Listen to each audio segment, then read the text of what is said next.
Il lui manque 200 signatures. Officiellement candidat à l'élection présidentielle de 2022, Éric Zemmour fait énormément parler de lui. Alors qu'il ne pourrait pas avoir ses parrainages pour être candidat, CST en exclusivité dans Touche pas à mon poste qu'il a souhaité réagir. Ce matin sur Europe 1, j'ai signalé le problème démocratique que pose le système des parrainages.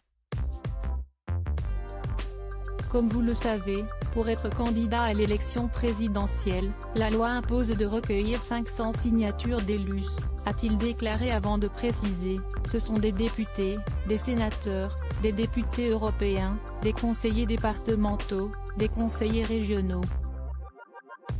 Mais ce sont surtout les maires de toutes les communes de France. Mais ce système de parrainage a été perverti par François Hollande, car désormais, les noms des maires qui parrainent un candidat sont systématiquement rendus publics.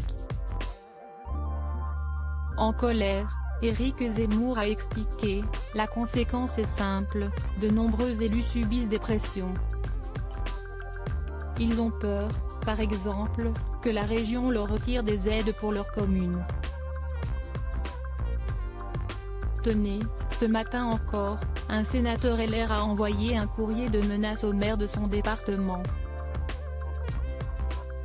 Cette loi ne remplit plus son rôle.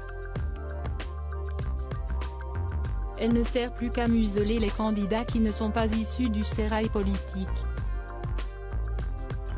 Assurant qu'il ne dénonçait pas cette loi uniquement pour ses seuls intérêts, le candidat a ajouté, « Bien sûr, je souhaite pouvoir me présenter à l'élection présidentielle pour représenter des millions de Français et qu'ensemble, dès avril 2022, nous engagions la reconquête de notre pays.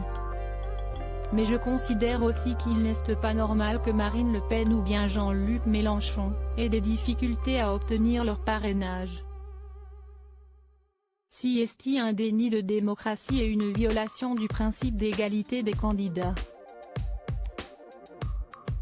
Éric Zemmour, je ne serai l'otage de personne alors qu'il représente aujourd'hui des millions de Français sur tout le territoire dans chaque département. Éric Zemmour a déclaré, je demande aux Français qui regardent votre émission. Trouvez-vous normal qu'un candidat crédité à près de 15% dans les sondages, représentant des millions de Français, ne puisse finalement pas se présenter car il lui manquerait 500 signatures? Je tiens également à le marteler haut et fort. Je ne serai l'otage de personne et ne participerai à aucune combine politicienne. CST pourquoi j'ai un appel à l'Association des maires de France dirigée par David Lisnard.